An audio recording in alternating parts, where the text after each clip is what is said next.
to invite on stage Bibop Gresta and Sanjay Mehta.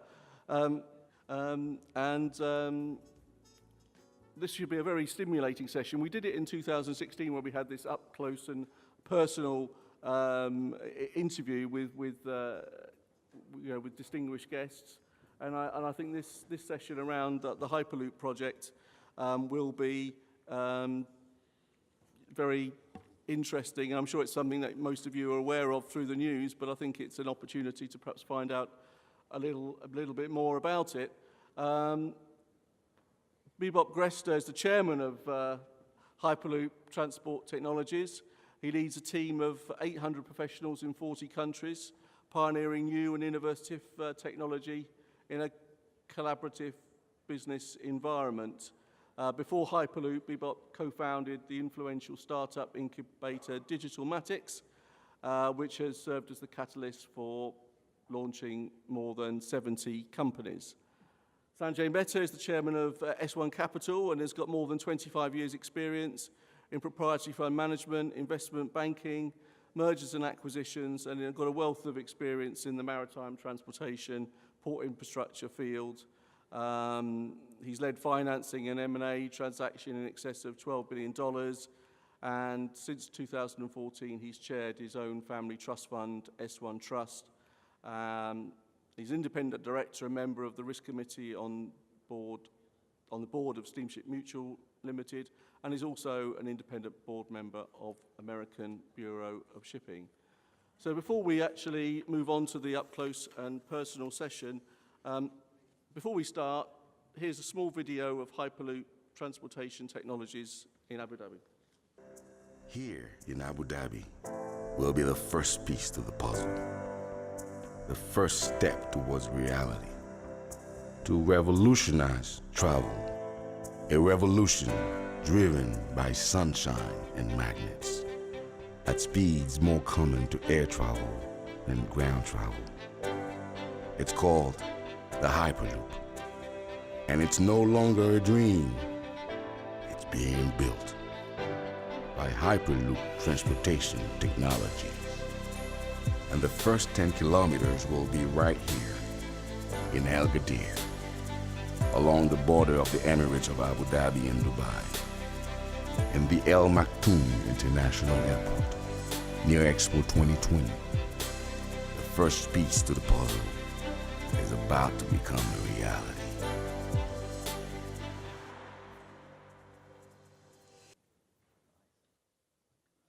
Welcome. Can you all hear me? I've just been mic'd up, so hopefully you can hear me. I don't know if this technology works. Welcome to you both. Thank you very much. I mean, I'm sure that most people will have heard of Hyperloop because it's been in the news, and it all sounds a bit science fiction, but maybe not all of us have a clear understanding of exactly how it's going to work and what its adoption will mean, particularly for the freight logistics sector.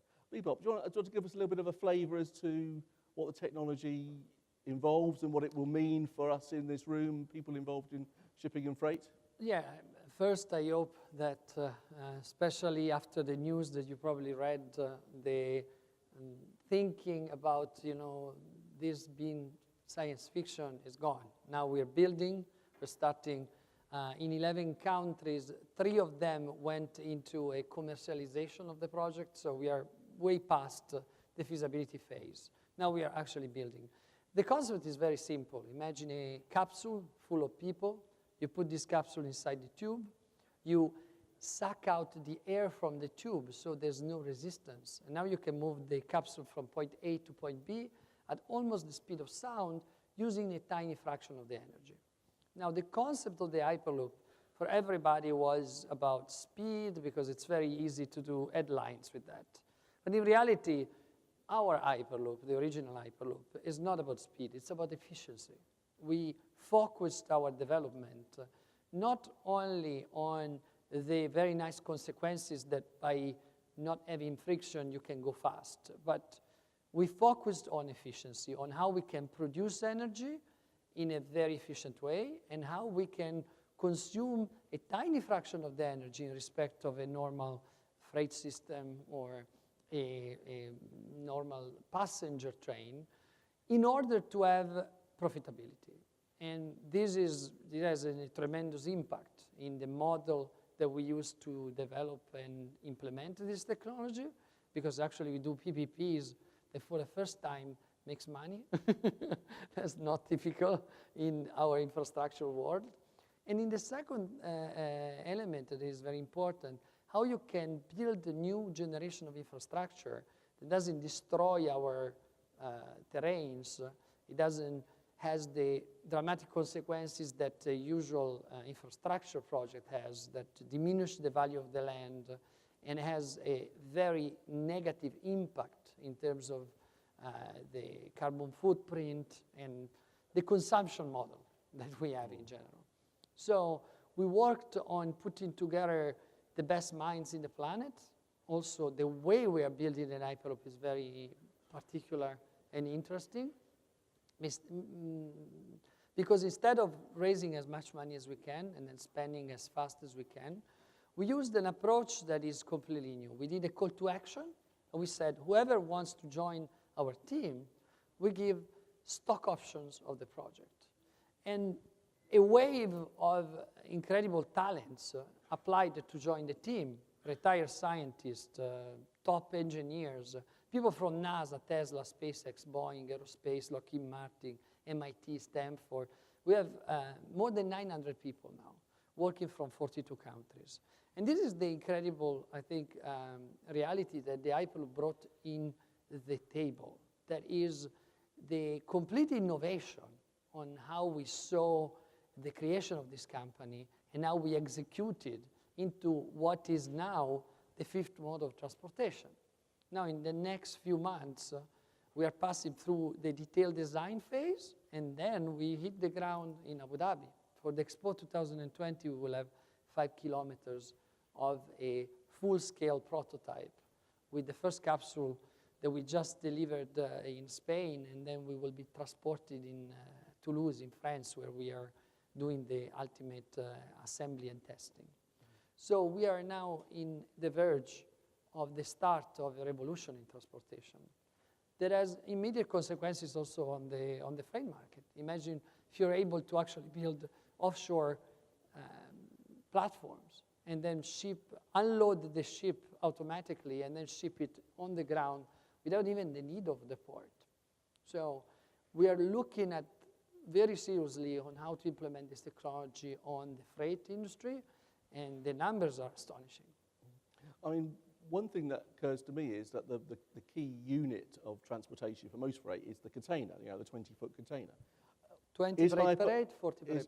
Is Hyperloop able to accommodate that? Absolutely. We looked at the design of the Hyperloop, the first full-scale Hyperloop, in a way that was able to actually be compatible with the actual shipping and the entire value chain doesn't need to change because we can use the same cranes, we can use the same systems. Right now, thinking about changing everything from scratch, it will be science fiction. Applying the system to be a nice integration of what existing, that was our approach. And that's why we don't have all the problems of the normal rail or the normal high-speed rail industry that has to rebuild complete new right-of-way. But in the Hyperloop case, we can build on top of rails or on top of existing infrastructure, even aside of a highway. And everybody thinks about, how can you go at the speed of sound? You need a straight line. Well, no, because we don't have to go at the speed of sound. Speed of sound is the maximum theoretical speed, but we will act as a normal passenger or freight system. When you have to curve, you have to slow down. The difference is when you can speed up, the system is tremendously more effective than anything else. And if you keep the acceleration and deceleration low enough, you can actually touch incredible speed very quickly without having the passenger to be discomfortable or even notice it. Right now I came with the A380. It goes at 1,000 kilometers per hour. I don't feel it. Why? Because they accelerate and decelerate slow enough. And the passenger comfort is never affected. Okay. Sanjay, I believe you're one of the investors in Hyperloop. Well, I mean, I'm morally invested in this guy since I met him. We met here, actually. Absolutely. so I just want to say about how it came about and what was the background, and also what attracts you to this particular project. I think the fascination, and you say it in lots of good ways, that we are, I think Hyperloop is worse at demystifying the concept in lots of, I think it's an industry issue more than anything else. But my attraction first was, when I met Bibop, was much more, I'm 4 generations away from India. My great-grandfather, he went from India to Kenya to build railway. This was the first 1,000-mile railway during the British heydays, in the colonial days, from Uganda into Mombasa to transport raw materials. Mombasa being on the Indian Ocean side. And we owned, as a family, a rail track. So mine is a much different fascination to Hyperloop. We have not progressed as a technology. Transportation technology, we have not progressed since the first steam engine, effectively. The speed that you see, not just on the speed perspective, comfort level, in terms of service, in terms of passenger experience, the whole mobility solution. We still talk about trains like going from a station to another station. We don't talk about going from house to workplace, or house to a place, a full mobility solution. And I think this is what is so transformative about Hyperloop, where I think we are going to talk about mobility. And to answer your question about whether this is a hype or a reality, in UK, Catapult UK just came out with a research study where we have been integral in terms of actually that research, where they actually came to our facilities in Los Angeles. And they actually have put out that Hyperloop is a valid form of technology where the UK government should actually concentrate in terms of the next generation transportation technologies. So I don't think this is. And look, the biggest fan of this technology is Elon Musk. The guy has landed rockets on platforms. So there is something right about this guy, right? So we have to embrace this. There will be always fits, starts, stops, but we have to, as a humanity, we have to embrace a technology which provides this mobility solution. I have to add that the biggest validation came from the Abu Dhabi government. I mean, they conducted with us a feasibility study of 1 year on the technology. And honestly, the Abu Dhabi government is not the easiest to convince. They're very, very skilled engineers. They challenge you in not only on the technology, but in everything related to building an infrastructure in a master plan that is really complex. And we looked at the Abu Dhabi lane alignment with Atkins, that is an amazing engineering partner. And for 1 year, we've been challenged in every single point. We reached 100 KPIs, and we've been paid in time. So, as you know, it's a sign of very generous, let's say, endorsement.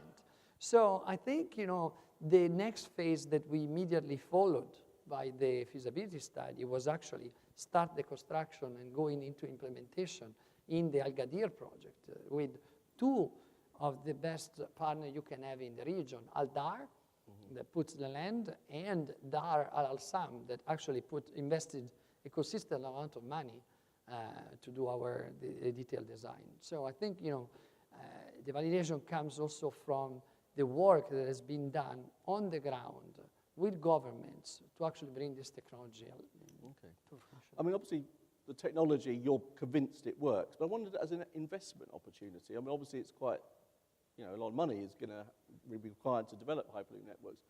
We've heard a bit about the payback times for, investment in ports and shipping, and, it's quite a long-term project. I mean, how do you, when you've assessed the numbers for Hyperloop, how does it stack up as an investment opportunity?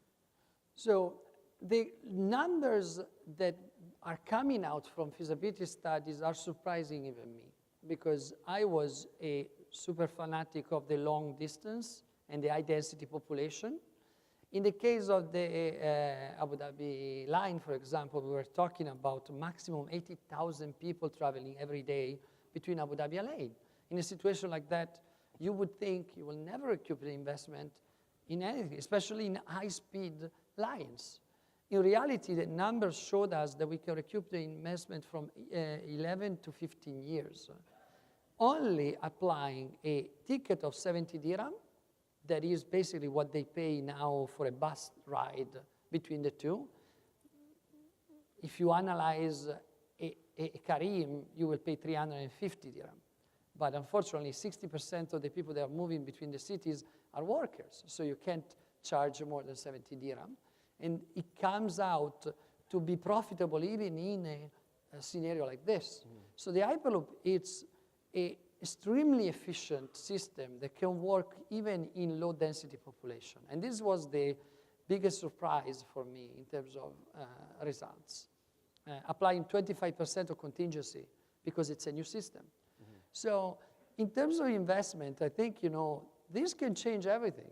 If you think that the PPP model usually sees the government piece as a sort of subsidy, and then it condemned the government to constantly subsidize the structure to actually make it break even.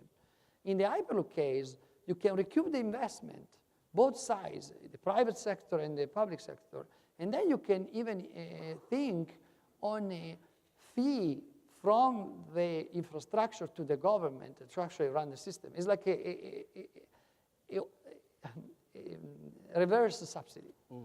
And this is a very interesting selling proposition that we are now looking in the various areas of the world where we are implementing an Hyperloop. I mean, Sanjay, you're a hard-headed businessman, experience in lots of deal making. When you look at the Hyperloop sort of opportunity, do you see it as being something that's a good bet? When I actually saw first the numbers, and then we'll go beyond numbers a bit, but I think the most important thing is numbers are compelling. There is no doubt about it. But the revenue system of this Hyperloop is not pure ticketing business. It is beyond that. And that is also in terms of leveraging basically from the perspective of energy use. What is the cost of using energy? The biggest problem with maglev has been in terms of the cost of energy it consumes, right? Whereas here, in a very likely scenario, it's going to be energy neutral. And could potentially go positive. And this is a fundamental change that we are going to see in this mode of transportation. Then you look beyond numbers. I think it's not, economies of scale will come into play. There is no doubt about it. Okay, so the bigger lines and transportation distance are going to be important. But just imagine what you are creating in a societal environment where effectively you can create hubs and then mini hubs around it. In London, we still have this problem of that everything being sucked into London and no economic growth beyond London. We face this problem today. And we are talking about the Northern Corridor now in terms of connecting Sheffield, Leeds. It's a fundamental problem of each and every country. You look at any country in the world, big country, you have economic hubs, and then rest of the country, you look at the United States on the East Coast and the West Coast. Middle, nothing, right? In this part of the world, we are seeing that happening. And I think that is the biggest gain that you will see in terms of the people's ability to migrate at a sort of a drop of a hat, and economic output will actually be the biggest driver of this technology. There's also another aspect that we discovered about the Hyperloop that we were not factoring in, is that the Hyperloop is not only a fast and reliable way to move people and cargo, it has a throughput that is unprecedented. Because imagine, like the pneumatic mail, do you remember when you have a tube? You can actually depart one capsule. In case of the freight, you can do it every 15 seconds. And you can ship these parcels constantly throughout a vast amount of regions, independently from the weather, from any condition. Now, imagine in Brazil, for example, where the government is putting a substantial amount of money in our system. You know, Brazil has the problem that is a sort of the food provider of the planet, right? 30% of that food get wasted in the transport. 30%. Imagine if you're capable of guaranteeing a protection to this in order to actually guarantee that this number goes down to 1%, 2%. And this is actually possible with systems like that. So it's not only about, you know, the speed of the delivery. It's about guaranteeing that this delivery is done, protected, and you can stop several tubes on the same system. So you can have incredible amount of throughput in the same amount of right-of-way and the same infrastructure. Yeah. And that's the beauty, the scalability. Yeah. You mentioned there about, you know, governments being invested. I mean, possibly I have a little bit lack of clarity is how does the investment structure of Hyperloop work, you know, in terms of, you know, who are the investors, what returns will they be getting, what is the financial stakeholder model that you've adopted for Hyperloop, and how, and what can investors expect? So this has been even analyzed by Harvard. There's an Harvard case study on us, because the first investor were our employees, because they are investing in skills and talent, and they get stock option in exchange. The second investor has this set of partners that contribute. We call it contributors. So they are companies and people that are giving us either talent or assets. And these are 45 of the top companies in the world. That includes Dar al Assam, Atkins, Carbures, the inventor of the vacuum pump, Labeled, NASA is a contributor. So with this amount of assets, we built more than $100 million in assets, and the rest was contributed by cash. That is the third form of contribution, and we raised a little bit more than $35 million in cash. So the company has a structure that grows very fast in terms of R&D, because we don't have cash burning the R&D. And of course, as soon as we have the first system up and running, the model will be completely licensing model. So we will be a company that through the partners around the world will be not building, not implementing, not operating anything. We will use our network of partners that are contributing right now to actually build, manage, and operate all the systems around the world. Okay. So very light, profit-oriented, and based on efficiency. And I think this is the most important corporate structure from the perspective of solving this problem. You cannot solve this. If you create a startup where you have to continuously burn money in terms of trying to solve each and every, you'll be dead within the year. And this is a unique model that HTT has adopted in terms of solving this problem. Yeah. Bringing it back to Abu Dhabi, where we are now, obviously, as you mentioned, the first commercial project is due to sort of get underway. I mean, what can you sort of tell the audience, what will they expect to see here when they come and see it next year, what it's going to be doing, and what advantages will Hyperloop bring to the UAE and perhaps the wider Middle East over time? So our vision for that track, it is that is not a test or a prototype. It's the first piece of a longer line that we will be building in the region. Now, we position it in a very strategic place because it's at the border of Abu Dhabi, so we're still in Abu Dhabi, but it will benefit from the incredible amount of tourists and business that will come from the Expo 2020. From the Expo, at the inauguration, you will have a bus that brings you in 12 minutes to the Al Ghadir project, where you can visit our experience center. There's a facility where we are designing right now to actually experience the entire Hyperloop journey. What does it mean in terms of passenger experience, but also in terms of technology? We are applying very interesting new technologies. Sanjay was mentioning the efficiency of the electricity. We achieve it by acquiring a technology that was developed by the American government to stabilize bullets inside cannon. It's a passive levitation system that doesn't require any energy to levitate the capsule. That means just by the movement of the capsule, we can induce levitation. And this is quite impressive because when you can levitate without using electricity, the only electricity that you need is the push and the initial push.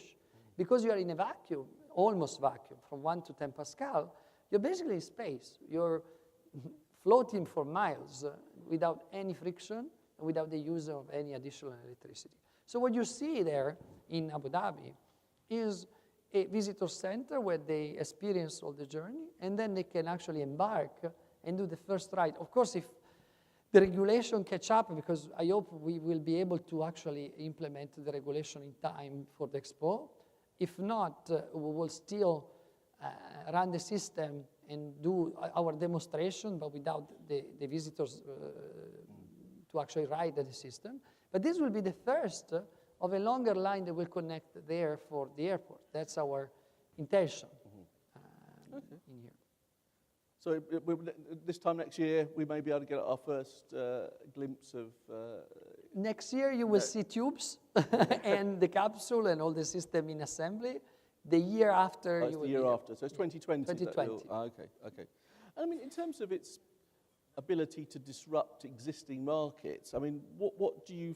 Are there companies that should feel threatened or existing technologies that should feel threatened by Hyperloop?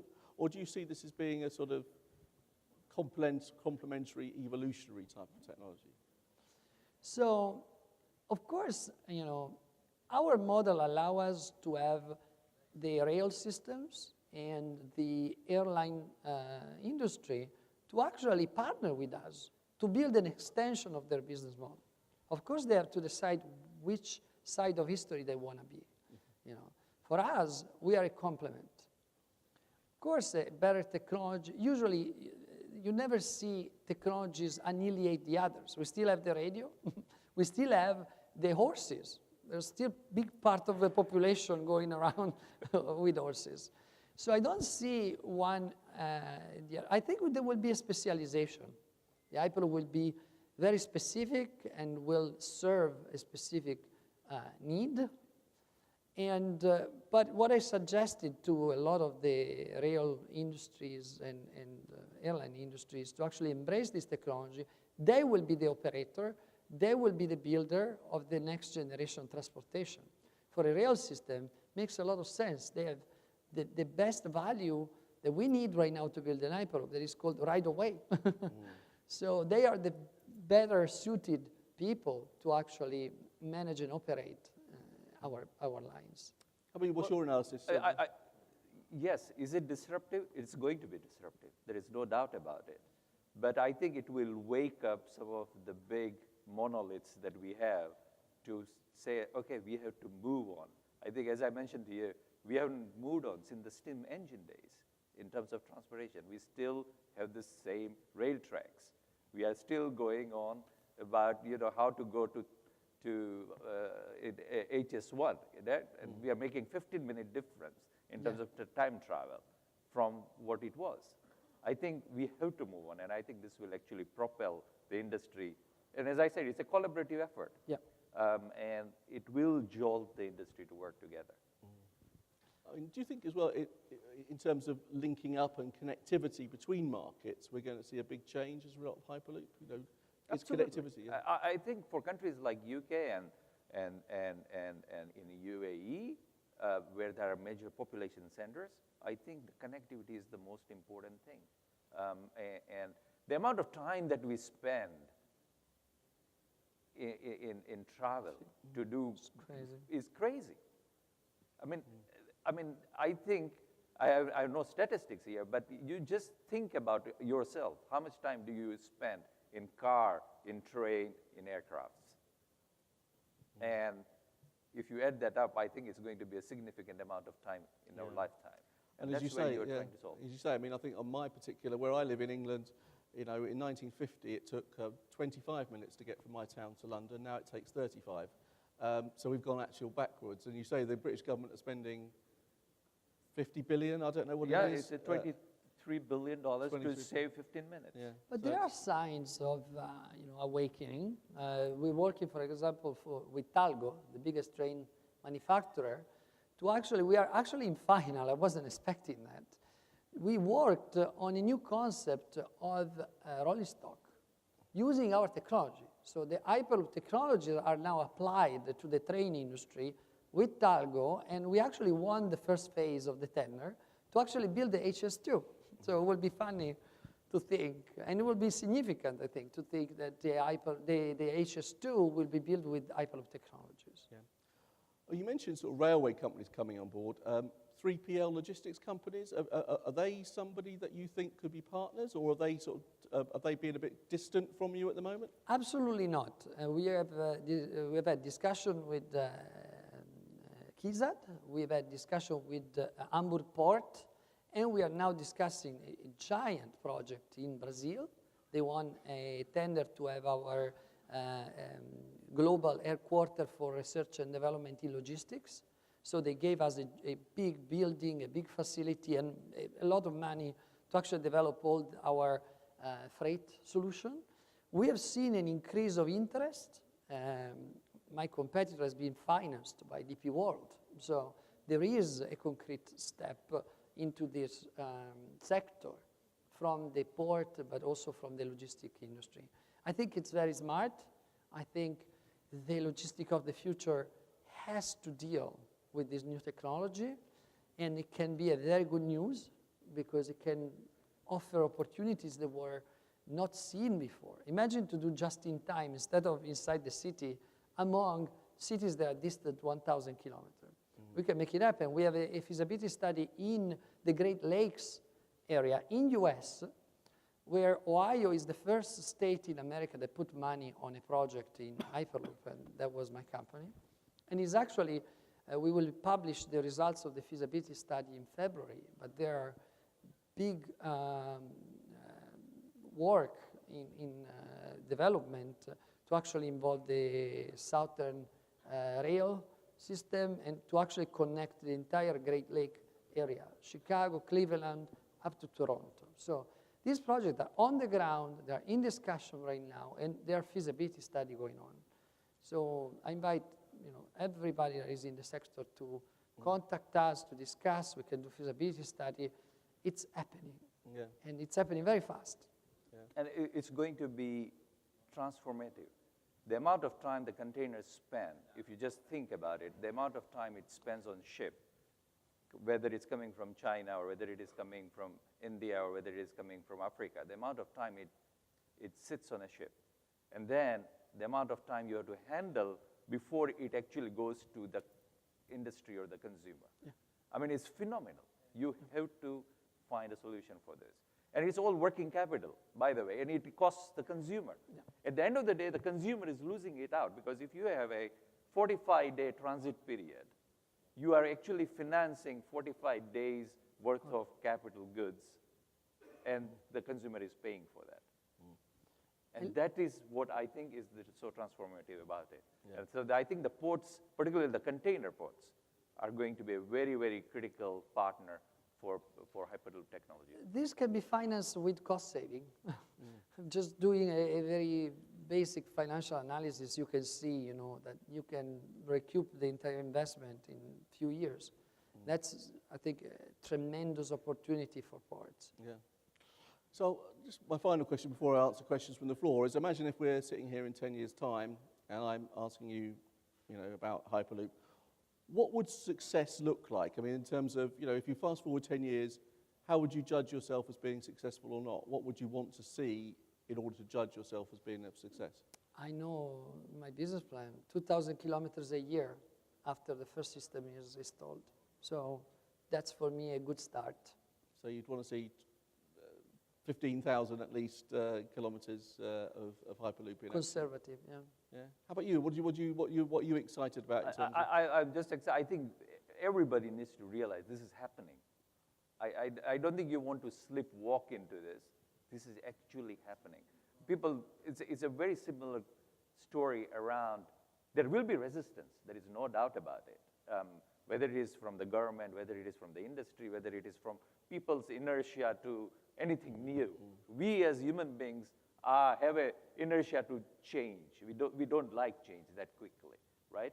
But we have seen what has happened in the last 10 years from technology perspective, whether it is in terms of battery technology, in terms of internet technology, AI, medicine.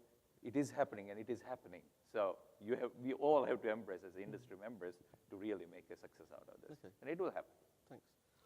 Well, I'd like to open the floor. We've got about sort of 15, 20 minutes before lunch. So has anybody got any questions from the floor? And I can ask one of our ladies with the microphone to make their way. Sunil here in the front. If you just stand up, if you say who you are before you ask your question, that would be helpful. Thank you for your explanation about the Hyperloop. My concern or my interest is, now I'm with the Sharjah Ports Authority, so my concern would be, or interest is in terms of how can containers be moved, because I imagine a double stacked train or something like that inside a loop, and I can't visualize that, so can you help me visualize that? I can show you the capsule, it's built, so. How big is it? How big is it, and how can containers be fitted into this if that's what is going to help? So right now I can show you the cargo capsule that is 2.75, 5 tons empty. We used carbon fiber. We did what the air industry didn't achieve in 30 years. We reached an 85% carbon fiber. We will reach, in the first 2 capsules, the second one is in construction right now, but in the third one we will reach 90% of carbon fiber. What does it mean? Lighter, more resistant, safer. Why? Because we use a double substrate, so if some breach happens in the first substrate, we can always have the second one.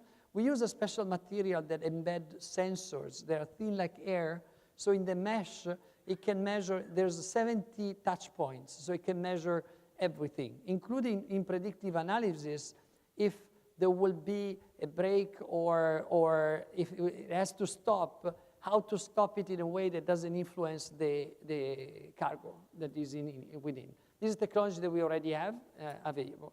The normal 20 per 8 and 40 per 8 will be compatible with the system. Right now we are working on the cargo version, but the freight is coming immediately after. How does it work? Well, it's a capsule. Imagine that for now we put 1 container in each capsule. It means 4,000 containers a day in 1 tube. We can stack 7 tubes. So you can have 7,000, 24,000 containers a day with 1 system. Of course, you can scale up because the right of way, imagine, is like a lane of a highway. You can just build another one, and you can stack it up. So right now we are calculating that the throughput that we can achieve is unprecedented. You can't reach it with the train. And in terms of safety, it's way more efficient, way more safe, and again, you can deliver.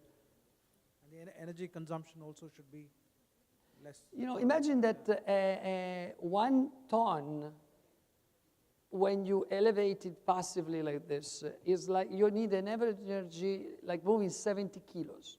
So that's the ratio between the two.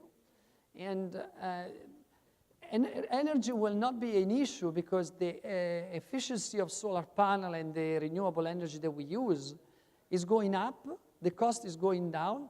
There's a break-even point. We calculate in 8 years if we stay of what NASA tells us in terms of efficiency. In 8 years, the amount of energy that you can produce repays the cost of shipping. So it's a zero cost system. But the calculation is very easily to demonstrate. Thank you. Thank you. Right, next, any other questions? Gentleman at the back there.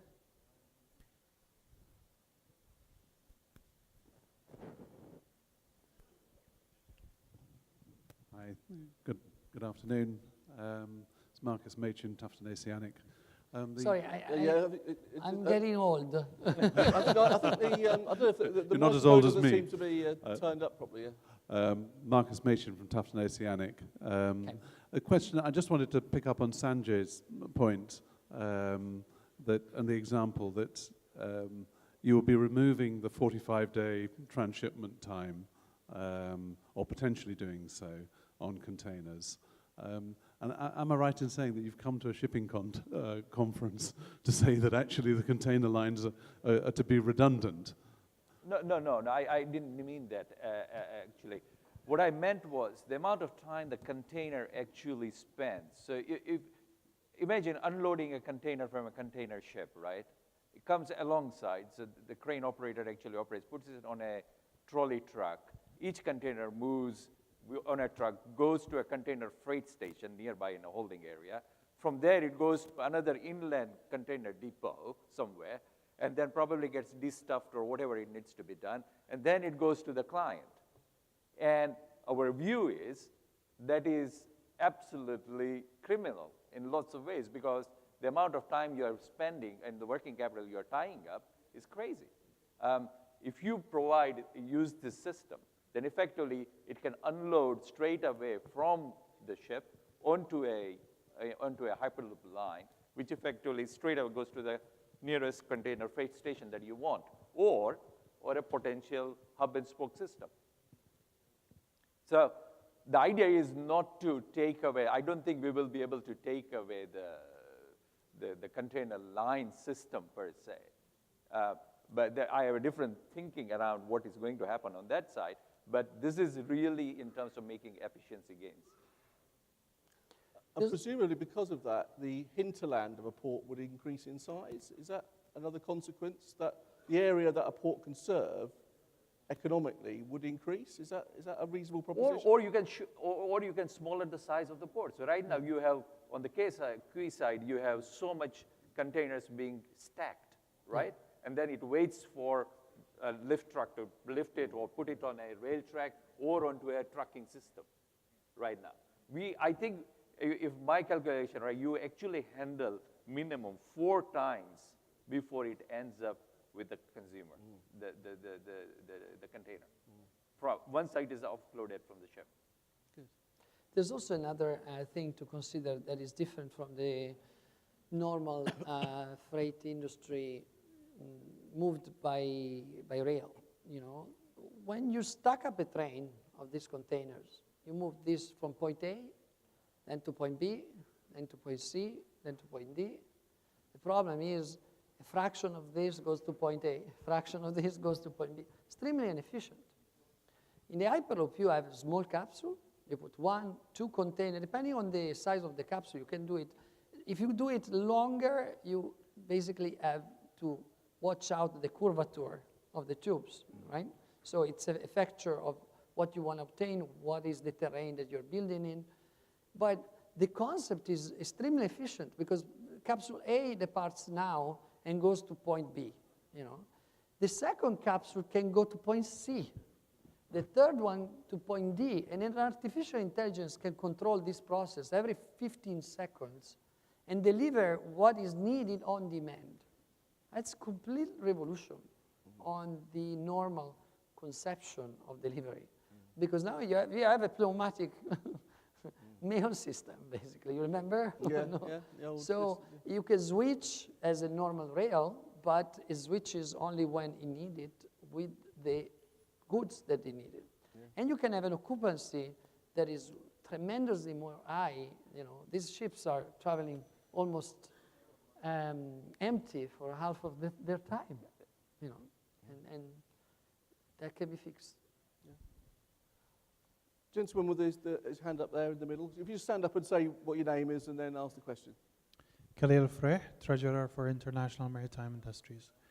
My question is, have you done any studies where you can adopt the same technology in transporting oil and gas? You know, building a whole pipeline from country to country could be very expensive and it takes time.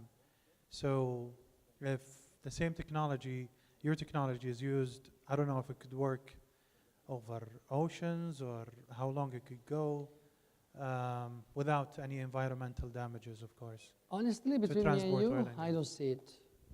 If you want to build a pipeline, you build a pipeline. Once you build the pipeline, the oil goes through, you don't need a capsule. You know, if for all the collateral products, then, you know, we are working on the sector. But for pure liquids or, you know, I don't see it. Like gas, you know, I would not suggest you to build an Hyperloop to transport that material. You just build a pipeline. Is it a safety issue or? It's a series of issues, and also it will be more effective. Okay, thanks. Gentlemen, Jesper.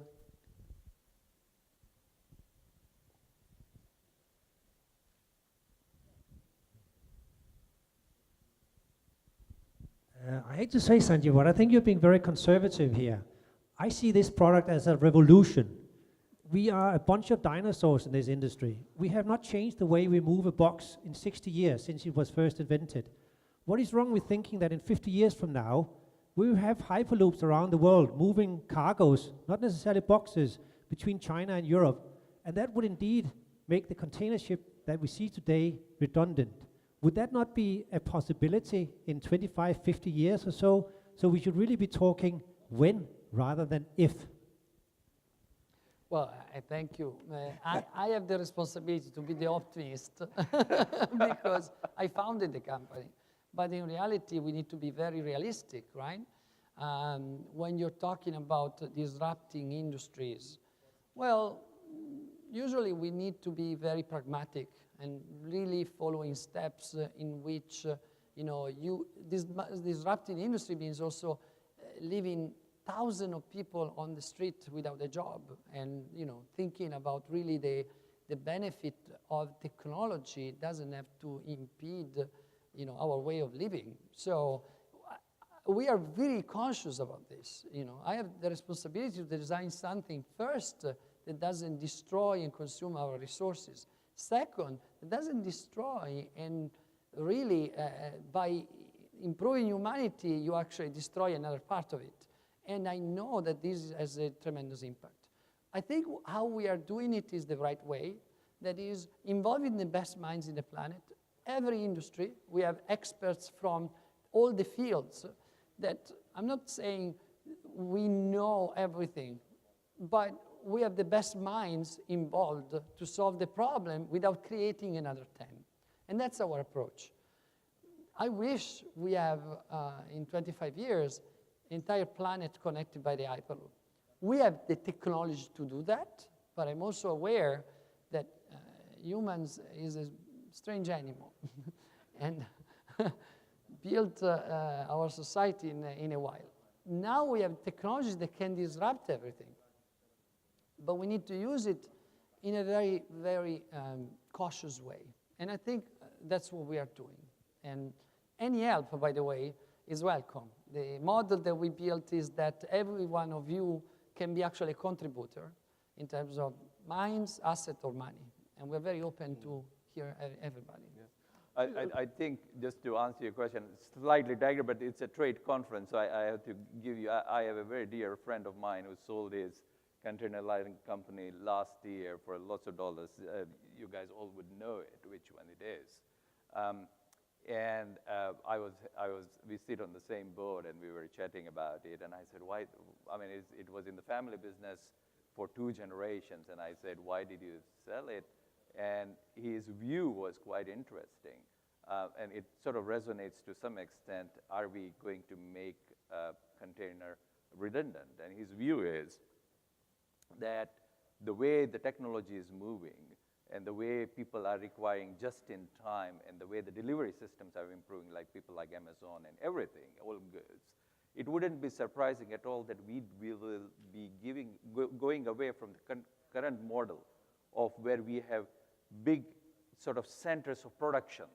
So if you look about iPhone being actually assembled in China and then shipping around the world, that in his view is going to change. And he said, with 3D technology and 3D printing, it will be very likely that you will have your customized phone the time you order, and it will be delivered to you the same day.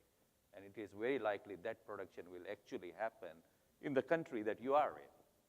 So we are going to see a big transformative change in terms of how we consume products, how the products are going to be manufactured.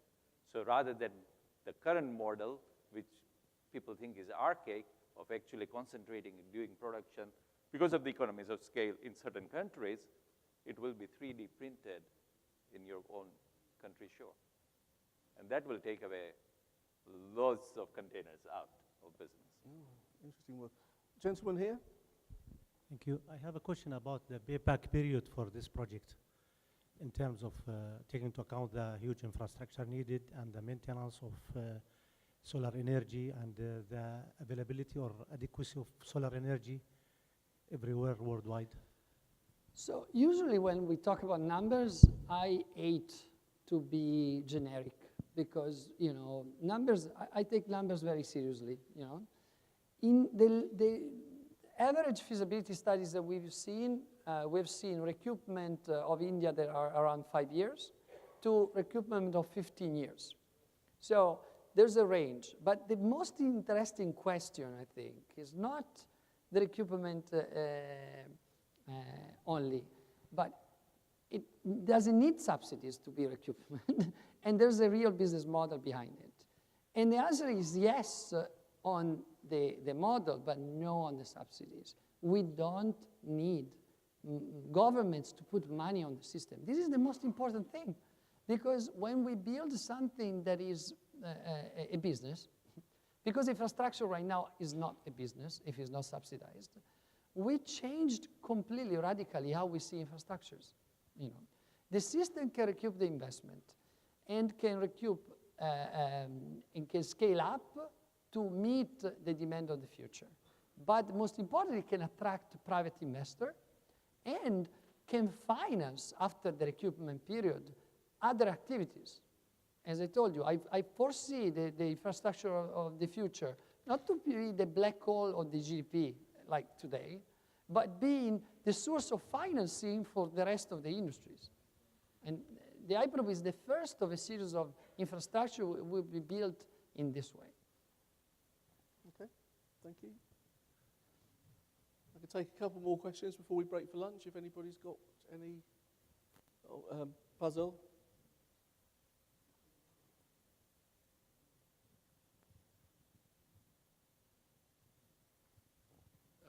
Currently, it takes about 6 hours to fly from New York to LA. If there was a Hyperloop connection, could someone live in LA and commute to New York or vice versa? What's the time frame it would take for that commute? I don't know. You have to tell me the number of kilometers. Again, 3,200. Shooting numbers like this, it doesn't make sense because it's based on the speed profile and on the design criteria that you used, depending if you're going in the mountain, if you have to, you know, the Hyperloop is like a rail system at the end of the day. You have to look at the morphology of the terrain. If you have a straight line, you can accelerate. If you have a lot of curves and you're building in Switzerland, maybe you have to take diversions, right? Even the alignments that we've seen in Abu Dhabi, you would expect that it was a straight line because it's desert. Well, I have bad news, you know, LA needs a mountain. There's a 300-meter this level. You have to pass through 2 palaces, 3 military installations. It's a nightmare in terms of morphology. There are dunes of 200 meters that moves constantly. So in terms of implementation, Abu Dhabi was crazy. The same line, if you point your nose to Dubai, will be a straight line. But to be serious, you need a feasibility study to answer to this question. When you look at the newspaper, you know, Los Angeles, San Francisco in 32 minutes. Who told you? Nobody has done a real feasibility study on the Los Angeles, San Francisco. Maybe you can do better. I have a bad news. There's no sound in a vacuum. So theoretically, the limit of 1,223 kilometers per hour, that is 5 kilometers less than the speed of sound, it's just a marketing thing because you don't want to scare people going above the speed of sound. There's no sound. Why don't you go at 1,000 500 kilometers per hour. Nobody, stop you on doing this. So in general, you can do your calculation in your mind, but it's never be real. There's a follow-up question to that. I mean, can Hyperloop go underwater? I mean, obviously, is that an option? I mean, if there was a route between, to avoid as an alternative to a ferry, things like that. Freight cargo, I would say yes now. Passenger, no. You know why? Because it costs too much. And honestly, the physics around the Hyperloop, when you're building above the ground, it's amazing because it guarantees safety by definition. You have 1 bar outside, 1 Pascal, 1 to 10 Pascal inside the tube. You have section of the tube that you can close with valves. You're constantly very near to safety because if something happens, you seal the valves, you stop the capsule. By opening the valves on the tube, 1 bar, 1 Pascal, whoever has a little of physics, the air comes back in and you just reach the Armstrong limit. That is the limit where we can breathe and the liquids inside our skin doesn't go away, doesn't evaporate. So you're completely safe. You're in an environment where you're constantly few seconds away from safety. Underwater, there are forces that comes at you, very nasty forces. It's like when you lift off from an airplane. Everything around you tries to kill you. I'm sorry to say that. And the higher you go, the nastier it becomes. All these things that they show us safety procedure with the mask. I have bad news. The mask doesn't work. At 11,000 meters, the mask, the difference of pressure will never allow you to breathe inside the mask. So the pilot has to nosedive and go back to the Armstrong limit. That is similar to what happens underwater when you have these forces around you. And because of the climate change, sea is becoming really, really unpredictable. So do you want to put people in an Hyperloop under the sea? Right now, no. In the future, maybe, but nobody will die in my Hyperloop.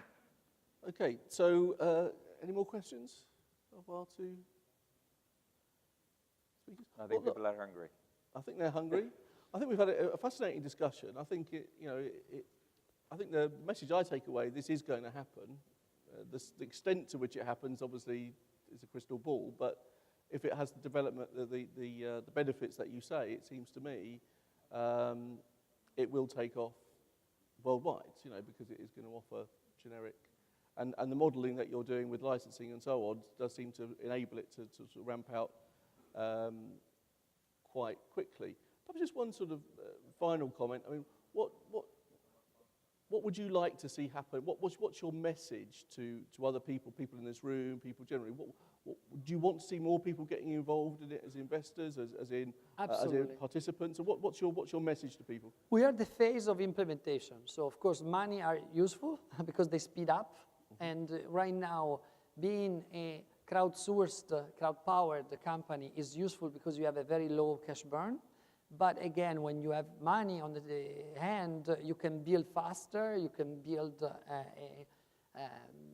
and you can have the best partners on board. So one that I want to see is actually more involvement from government side, from ports, from shipping companies that really needs to solve problems. This is a solution, and that can represent a piece of their future. Sanjay, do you want to have one final word? Absolutely. I think we can only really solve this if there are industry participants with us. And that includes all the stakeholders, whether it is government, whether it is shipping companies, whether it is port companies. And we have to work together. And that has been the fundamental ethos of HTT. So the model is totally unique. It's not owned by X, Y, and Z. It is owned by a bunch of people who are enthusiasts, committed, and that's the key model, in my view, which is going to drive the development and execution of this project. Okay, good. Well, thank you very much, Bibop. Thank you very much, Sanjay. Can we give our 2 participants a round of applause, please, for their contribution? Thank you very much.